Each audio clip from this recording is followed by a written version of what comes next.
Preludio a la simetría.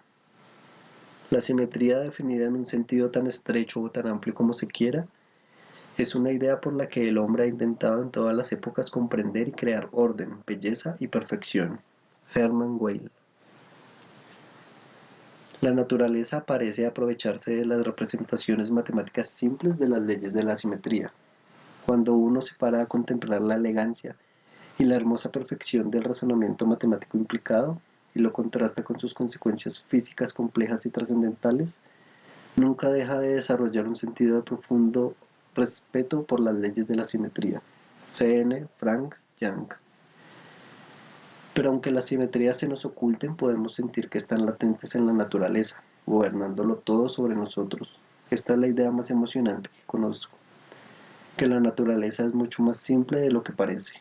Steven Weinberg. Durante todo el siglo XX y todavía hoy, la simetría ha venido dominando cada vez más nuestro mejor entendimiento de las leyes fundamentales de la naturaleza. Así lo dicen los maestros.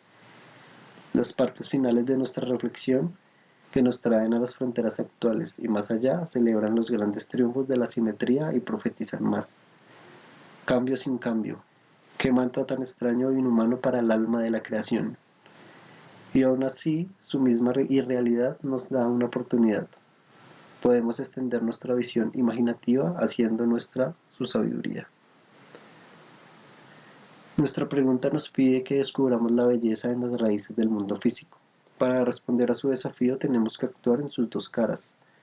Debemos agrandar nuestro sentido de la belleza, mientras agrandamos también nuestra comprensión de la realidad. Porque la belleza del diseño profundo de la naturaleza, como comprobaremos, es tan extraña como bella es su extrañeza. Por consiguiente, veremos unas cuantas rupturas de la simetría a medida que excavamos las raíces profundas del mundo físico. Leves interludios que exploran la forma concreta de belleza que comprobaremos al final. La simetría expandida y fortalecida. Un viaje con Galileo. Para empezar, haremos bien en unirnos a Galileo en un viaje de la imaginación. Enciérrate con un amigo en el camarote principal bajo la cubierta de un barco grande y lleva contigo unas cuantas moscas, mariposas y otros pequeños animales voladores. También un acuario con algunos peces. Cuelga una botella que se vacíe gota a gota en una vasija que tenga debajo. Mientras el barco está atracado, observa con atención cómo los animales vuelan con la misma velocidad hacia todas las partes del camarote. Los peces nadan indistintamente en todas las direcciones. Las gotas caen a la vasija de debajo. Y si tiras algo a tu amigo, no tienes que lanzarlo más fuerte en una dirección que en otra, siempre que la distancia sea la misma. Si saltas con los pies juntos, alcanzas la misma distancia en cualquier dirección. Cuando has observado todas estas cosas atentamente, aunque sin duda mientras el barco esté quieto todo debe ocurrir de esta forma, haz que el barco se mueva a la velocidad que quieras, siempre que la velocidad sea uniforme y o fluctúe de un lado a otro. No descubrirás el menor cambio en ninguno de los efectos anteriores, ni podrás deducir de ellos si el barco está quieto o en movimiento. La causa de todas estas relaciones entre efectos es el hecho de que el movimiento del barco es común a todas las cosas contenidas en él, incluido el aire. Por eso te dije que debías estar bajo cubierta, porque si esto tuviera lugar arriba al aire libre, un aire que no seguiría el curso del barco, verías unas diferencias más o menos evidentes en algunos de esos efectos. Lo que Galileo estaba aquí combatiendo era sin duda la mayor barrera psicológica para la aceptación de la astronomía copérnica. Copérnica puso la Tierra y todo lo que está en ella en movimiento rápido, la rotación diaria sobre su eje y la revolución anual alrededor del Sol. Las velocidades implicadas son enormes por los criterios cotidianos. Para la rotación, algo más de 1600 km por hora. Para la revolución, algo más de 108.000 km por hora. Pero nosotros sentimos que no nos estamos moviendo, en absoluto, menos aún a esa velocidad. La respuesta de Galileo es que el movimiento invariable, es decir, el movimiento a velocidad constante en línea recta, es indetectable, porque no cambia ningún aspecto del comportamiento físico. y en un sistema cerrado, como el camarote de Galileo o la Tierra que viaja por el espacio, experimentado desde dentro, el movimiento a velocidad constante, por muy grande que sea esa velocidad, se siente exactamente como si no hubiera movimiento en absoluto. La rotación y la revolución de la Tierra implican círculos o líneas rectas, pero los círculos son tan grandes que parecen líneas rectas incluso en tramos largos. Es fácil expresar la observación de Galileo como una simetría. Cambiamos al mundo o una parte grande de él como el interior de un buque, moviendo todo a una velocidad común, sin cambiar la manera en que se comportan las cosas. En honor a Galileo llamamos a esa clase de transformación una transformación galileana.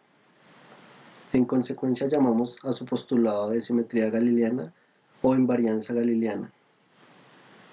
Según la simetría galileana, podemos cambiar el estado del movimiento del universo, imprimiendo una velocidad global constante, darle un empujón, por así decirlo, sin cambiar las leyes físicas a las que obedece. Las transformaciones galileanas mueven el mundo físico a velocidad constante y la simetría establece que el contenido de las leyes físicas no cambia por tales transformaciones. Belleza cuántica 1. Música de las esferas. La ciencia clásica de Newton y Maxwell ha traído nuevos temas a nuestra reflexión que parecen entrar en conflicto con las visiones e intuiciones anteriores de Pitágoras y Platón, con las que habíamos empezado. Pero en el mundo cuántico de los átomos, un mundo extraño que resulta ser también el nuestro, ocurre un milagro. Las viejas ideas vuelven a la vida, vistiendo unas formas nuevas y espléndidas. En su forma resucitada, esas ideas alcanzan nuevos niveles de precisión, verdad y, de manera sorprendente, musicalidad. He aquí cómo lo nuevo acoge a lo viejo. Del corazón de la materia, música. No hay ninguna razón lógica para esperar que unas matemáticas que se desarrollaron para entender la música tengan nada que ver con la física atómica. Y sin embargo, resulta que los mismos conceptos y ecuaciones gobiernan ambos dominios. Los átomos son instrumentos musicales, y la luz que emiten hace visibles sus notas. De leyes bellas, objetos bellos. Las leyes básicas no postulan la existencia de átomos. Los átomos emergen de las leyes y emergen como objetos bellos. Véase la lámina CC. Lámina CC. Los átomos físicos, cuando se describen matemáticamente, son objetos tridimensionales que pueden producir para la estimulante mirada de un artista unas imágenes de belleza excepcional. Aquí tenemos la vista cortada de la nube de electrones en un estado excitado particular del hidrógeno. Para los expertos, el estado, entre paréntesis cuadrado n, l, m, igual a, entre paréntesis cerrado, 4,2,1. Las superficies son superficies de igual probabilidad. Los colores representan las fases relativas.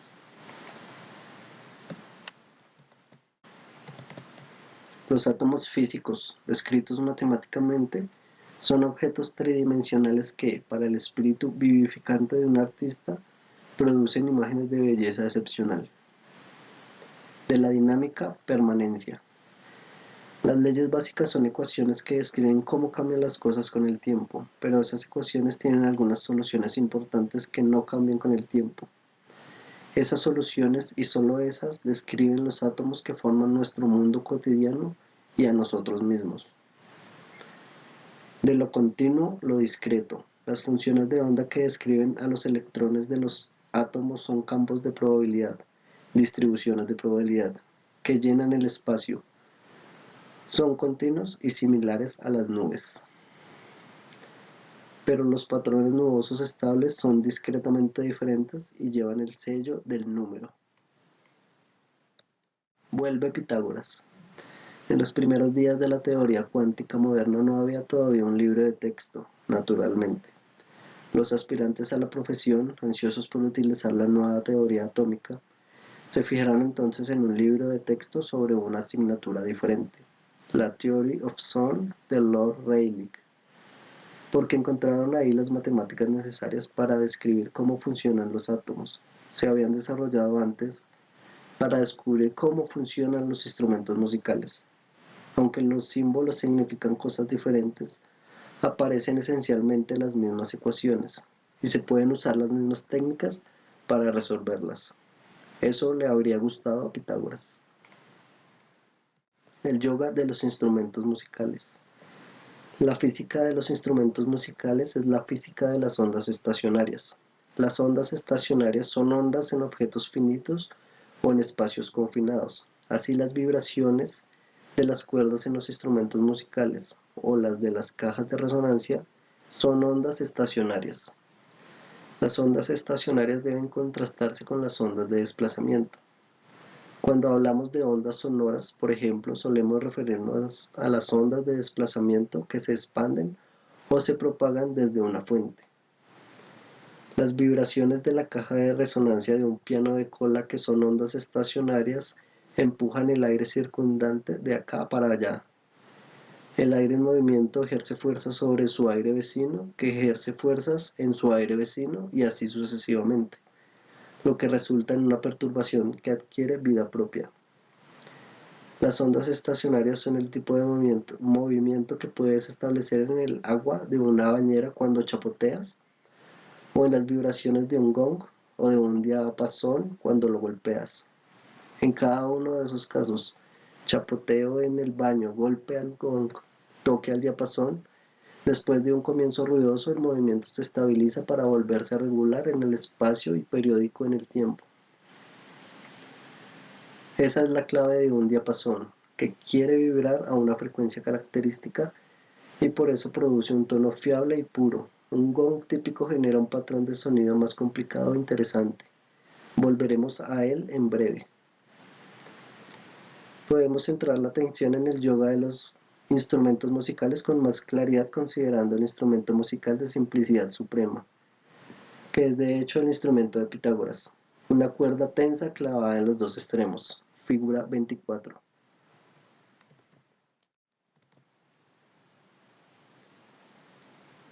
Figura 24. En la simple geometría unidimensional de un segmento lineal finito, podemos explorar los patrones lineales de la onda estacionaria de un vistazo. Tiene que encajar. Este simple requisito geométrico aporta números enteros y un carácter discreto a la descripción del comportamiento en un continuo.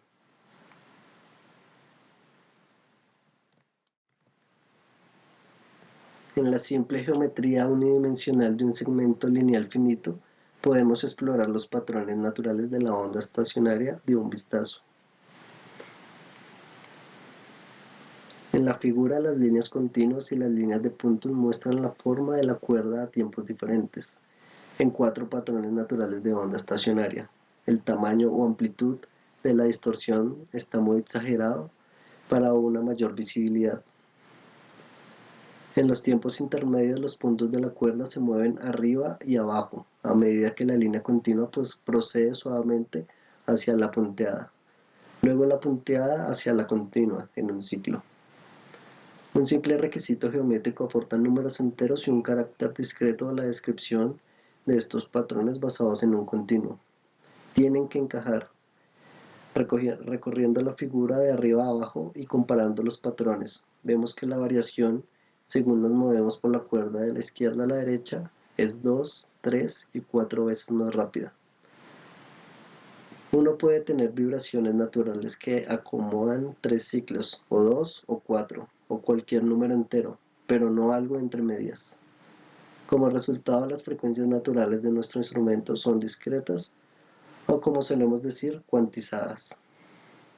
A diferencia de la proverbial vaca esférica, nuestro instrumento musical pitagórico no está muy lejos de la realidad, y lo que es más importante, las lecciones que aprendemos de nuestro instrumento simple, que las restricciones geométricas en los objetos finitos conducen al carácter discreto, cuantización de sus patrones naturales de vibración y por tanto de sus frecuencias naturales, es perfectamente general.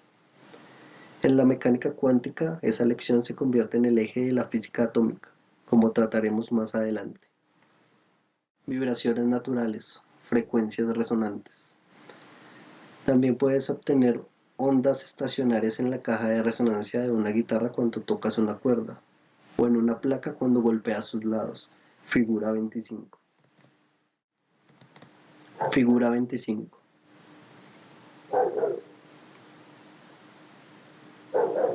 Los patrones de vibración u ondas estacionarias de la caja de resonancia de la guitarra forman patrones geométricos que reflejan una interacción entre la forma y el modelado de la madera y la frecuencia de vibración de la cuerda motriz.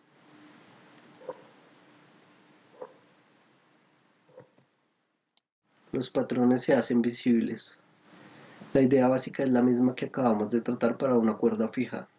La onda estacionaria es un movimiento arriba y abajo que es mayor o de más amplitud en la jerga, en unos lugares que en otros. Hay curvas a lo largo de las cuales la fuerza de vibración se desvanece y no hay movimiento en absoluto. Estos puntos se llaman nodos y las curvas se llaman nodales. Si echas arena en la placa, se acumulará a lo largo de las curvas nodales, y eso es lo que se ve en la imagen. La geometría de estos vibradores bidimensionales es más complicada que la de una cuerda. En consecuencia, los patrones de las vibraciones naturales son más complicados. En estos ejemplos, para obtener uno u otro de los patrones de vibración simples, en lugar de una mezcla de varios, imponemos fuerzas que se repiten regularmente, o como solemos decir, periódicamente en el tiempo. La guitarra nos permite hacer esto pulsando una cuerda. Para eso es para lo que sirven las cuerdas. Un patrón diferente dominará dependiendo de lo rápido que las fuerzas motrices oscilen, es decir, de su frecuencia. Cada patrón de vibración natural se repite en el tiempo.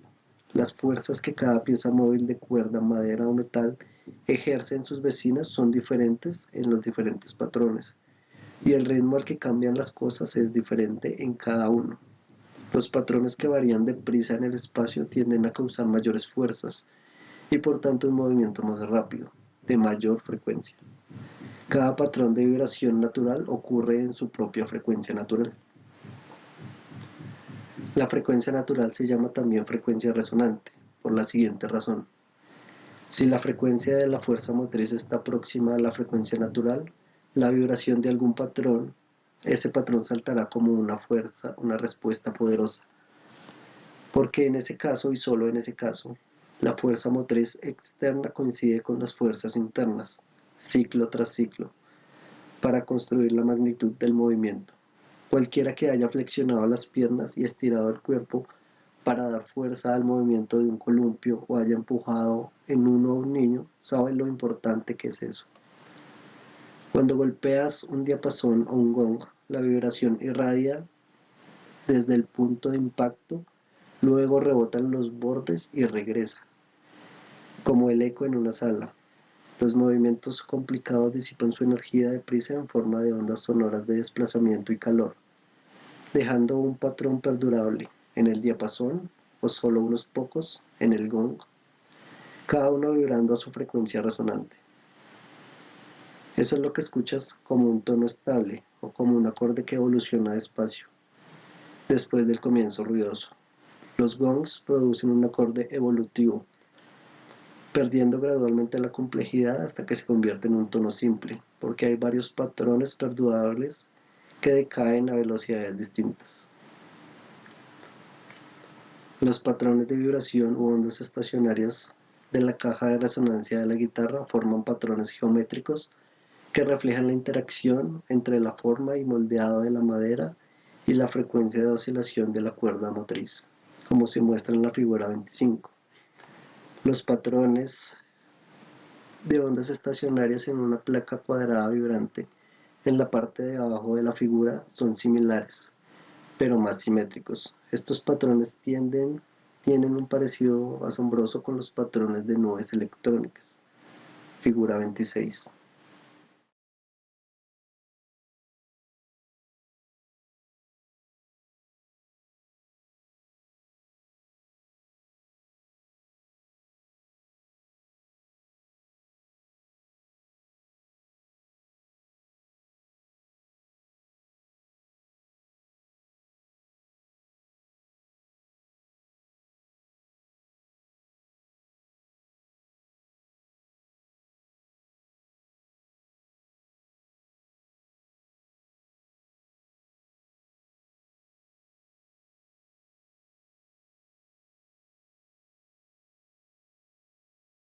Figura 26.